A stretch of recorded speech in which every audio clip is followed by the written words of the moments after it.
Good morning, good afternoon, good evening, guys. Welcome to Chris is Talking, and this is my weekly anime review for Drifters, and this is for episode 8. Now, I was actually pretty pissed that Drifters was released this late. It was an issue, apparently on Crunchyroll or wherever it was being released. But basically, I was watching on Crunchyroll, and Crunchyroll actually let us know in advance it'd be out a few hours late, which actually worked out for me because I was actually out after work a bit later than usual. So I was like, oh my god, I'm going to miss Drifters. Oh my god, my review's going to be late.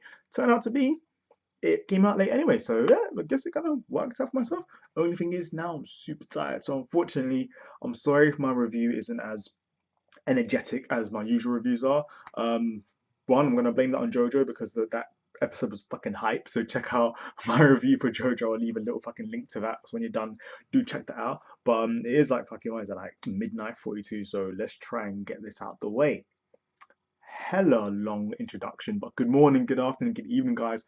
Welcome to Chris is Talking, and yeah, this is going to be my review for Drifters episode 8. It was a slower episode compared to the usual stuff that we get in Drifters. Not that we need to have hype, but I think it was just because after watching some crazy episode of JoJo to come into Drifters and having so much exposition and plot development and like characterization and stuff like that, it was like, okay, and there's a lot of talking and a lot of interaction between characters, which isn't an issue, which is actually really good because sometimes we need this because I feel like, sorry, is my chair? Fuck, I thought my thing was gonna fall on me. Anyways, sorry about that. This is real. This is live, guys. Bloody yeah, it was slower than usual, but I actually liked it. As I was saying, it's good to have these kind of episodes because it lets you know what's going on. Now, I don't want to go through every single thing that happened because quite a lot of things happened, even though not much happened. So, at first, we do get Abe no Seimei continuing on from the end of last week's episode where he's introducing himself to Nobunaga and actually saying who he is, and then Nobunaga's like, oh, what? And basically, like, it's pretty interesting to see how the whole time parallel paradox thing is affecting the different drifters because for at the beginning when the series first started, you found out Toyota and Nobunaga were like years apart, and like it's been a while since we've had an issue or like just that whole reminder. Oh yeah, by the way, they're not from the same timeline. So I think that's pretty cool, especially how big Abeno Seimei is to Nobunaga, and it was kind of like, what the hell? And so he was like, who is he? Shouldn't you be bored if you're a monk? So that was pretty cool. I like the interaction. I like the interaction a lot between all the different characters, and I think this is something that made this episode strong because it doesn't usually happen in every single episode. And for that, it can be liked, or some people might find this a bit slower. It was slower, but it wasn't boring. So that's one thing I can definitely say. What I can say though is I did feel like the humor did feel out of place at times. I like the humor in Drifters. I've said it before in my other reviews. I love it when Nobunaga's going serious and then has his like silly moments and stuff. But when he was talking to Abeno Seimei, I was kind of hoping he'd stay like that, especially as there was this whole mystery between what is Nobunaga's like goal, what is happening. And I feel like that was one of the main thing that was going on in this episode was Abeno Seimei basically kind of having that internal monologue, having that those questions that us as the viewers are having, and that's pretty cool. I like it when the series do that. But when it did go back and forth, it would be him doing serious stuff like that, and then Nobunaga then being kind of silly and doing, and the art style changes and everything changes, and it's kind of like, ah man, you could have just stayed a bit more serious, just a bit longer. For example, times when it does work was when what's his name again? My apologies. When Hannibal, yeah, when Tohisa and Hannibal are speaking to each other, and Tohisa's like, "Are you senile, you old man?" And then like you literally see Tohisa's like, you know what? He's just going to test him with his sword, and I like how he did that. I like how he just wanted to see what he would do, and Tohisa just goes forward with the lunge, and as he's about to go, literally. I don't know if he was going to cut his head off, but hey, as he was going to about to attack Hannibal, like right about to take off his head, literally you see like a sharp object right in front of Toyosa's eyes faster than he got to him. In a way, it's like if that stick was a sword, Toyosa would have been dead. So like I like that, and then literally straight after that, there's like a little moment of like, what? And then there was the humor, and that's one of those times when the humor works because it was like, oh shit, like what's going on? It added a bit of mystery and a bit of suspense to that scene in comparison to where Nobunaga and Abeno Seimei were speaking when Nobunaga was having too much comedy at times when it should have been a bit more serious. But I do like that we're having a bit more characterization, a bit more depth in Nobunaga, as every episode we get more questions towards Nobunaga's motives and what's actually going on. And in this episode, we actually do get part of a response. I don't think it's the whole answer, but I do like that we do get part of a response to finding out what his true goal is. And he's looking to literally just take over the world.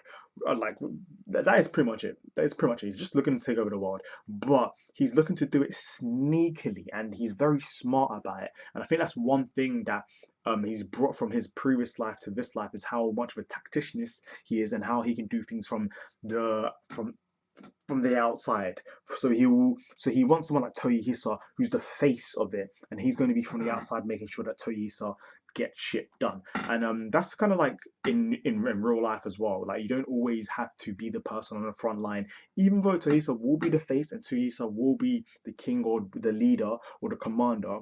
Nobunaga technically will have more power from the sidelines because he'll have more control of people like the elves, and he's looking to take over the dwarves as well, and God knows what other races in this world that they're looking to take out. So, or take control of. So for that, I think that's pretty interesting. We're getting more and more behind him, but because of that, Abunoseme doesn't trust him. It's kind of like his motives don't seem too good, and this has been a reoccurring theme from the beginning of the series. Sorry, was what are the drifters' motives? And I like that Abunoseme even mentioned as well that the drifters are different from the ends. The end, their motive is to take over the world and just destroy everything that humans have created and just kill all humans and stuff. So they have one motive, so that way they work together, and in that kind of aspect, that's why they get shit done. With the drifters, they're their own soul, they're their own people, so they have their own wills and stuff. Because of that, they can't have full control.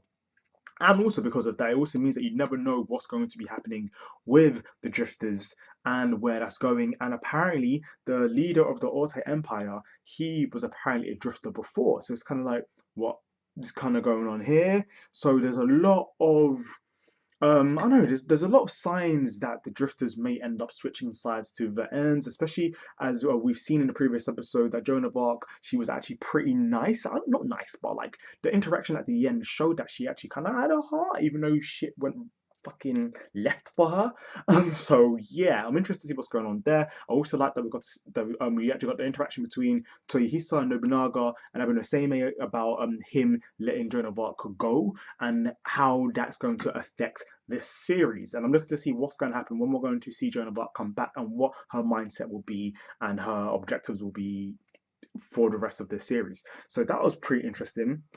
Also, with Hannibal, we found out that he was going a bit more senile as the days went by because they had actually, when Hannibal and Abunoseme and the rest of them, sorry, I can't read my notes right now. Sundance Kid and Butch Cassidy, when they were all on the way coming from that war from several episodes ago, basically they were still being attacked, and Scipio fell. He fell off the bloody bandwagon, and they all thought he was dead. And apparently, that's the reason why Hannibal's going kind of senile. He's like kind of talking to himself, but Toyohisa had to go and test that. So I'm interested to see where that's going. But I did like the scenes of Hannibal and his interaction with the new guy who was on the plane, who I didn't actually check his name. So my apologies. If you do know his name, let me know in the comment box down below so I can try and remember it for next week's review. But yeah, so they have the interaction, but obviously they haven't had the magic talisman stuff that Illumini, the lady from the October's organization, that gave her Toyohisa and the rest of them to be able to speak the same language. So when they interact with each other, they're just kind of like one speaking Latin and the other one's fucking speaking another language, and they're kind of just like, wow, and probably shouting at each other. That was a pretty cool scene. I like that. It's moments like that as well, which I don't mind. It adds a bit of kind of like the humor to it was all right, especially as this wasn't a serious moment. So I don't mind humor like that. But when the humor comes in and jeopardizes some of the serious moments, I feel like it takes away, like it takes us out of the situation, out of the moment, out of what's kind of going on, and can kind of make these serious moments a bit less serious. So I feel like they need to kind of balance that a bit more, especially as the episodes will go on further, and this will help. We actually got a bit more information between the elves, the elves and the dwarves, and how they've just not really worked together at all since the beginning of their bloody time. So it's interesting to see what the dwarves are going to be doing and how they're going to react once Toyohisa and the rest of them get there. Nobunaga has a fetish for fucking guns. What the hell? His face was crazy, and he has a gun now. And apparently Butch Cassidy and Sundance Kid, they weren't able to make gunpowder and stuff, and they were saying we have these guns, but we don't actually have any more like shells or bullets to go inside there. But they were able to explain to Nobunaga how these work, and Nobunaga literally looked like he was jizzing away. So that's pretty like what the hell. And at the end, Nobunaga ends up getting his own gun, which I think had a few bullets in it. Let me know if I'm wrong, but I think he did have a few bullets. Just drop in the comment box down below, like any information which I'm leaving out and like what part and stuff like that. Because I do like it when you guys get involved. I'm loving it through the One Piece reviews and reactions. You guys are awesome. I love it when you guys let me know what's going on. And what else happened? Sorry, just looking at my notes. Yoichi, we had like a brief encounter with Yoichi and Yoichi's master, Yoshitsune. It was interesting to see how scared Yoichi was. It looked like the fight from the previous episode actually kind of left Yoichi kind of shaken, but I do like that Yoichi fixed up by the end of the episode. But during the conversation between Yoichi and Yoshitsune, oh my god, you see Yoichi is actually quite scared of Yoshitsune. So I'm interested to see how much powerful is Yoshitsune. I know Yoshitsune was Yoichi's leader, but what exactly did Yoshitsune do to Yoichi that made him so scared? And we kind of also saw the fact that Yoichi obviously died. Sorry, my battery's about to die, so I'm going to try and finish this real quick. You will see that Yoichi also died, so I'm interested to see before he died and became a drifter, what actually happened? What happened to his brothers? Why is Yoshitsune so like kind of looking over him? And why is he taking the piss out of Yoichi? And why does Yoichi care? Yeah, because so far Yoichi's been a badass. So I'm interested to see what's going on and what level of control does he have over Yoichi. But yeah, anyways, this has been my review for Drifters episode 8. Do subscribe for next week's episode and for other reviews, manga, otaku stuff, and anime, movie stuff like that. All that good stuff. So sorry that this review's been all over the place, but I hope you guys enjoy. Thumbs up for more and comment box down below. Have a great day, guys. Chris is talking. Peace.